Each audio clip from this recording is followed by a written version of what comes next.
सखियन के नेवता भेजवनी अपना आंगनवा बोलवनी सखियन के नेवता भेजवनी अपना आंगनवा बोलवनी अपना शिवा गुरु के मनैब शिवा चर्चा करैब अपना शिवा गुरु के मनैब शिवा चर्चा करैब सोन के चौकिया पर आसन लगाइब हो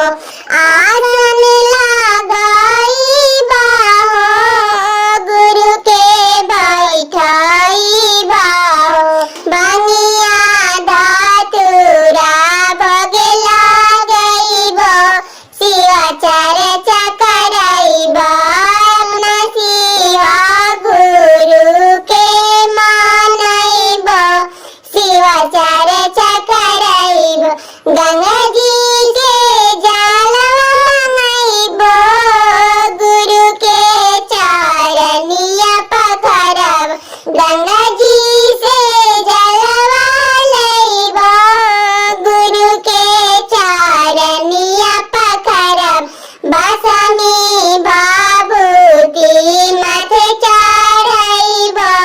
शिवा चर्चा करैब भसमी भाभूति माथे चढ़ैब शिवा चर्चा करैब अपना शिवा गुरु के मनैब शिवा चर्चा करैब मिश्री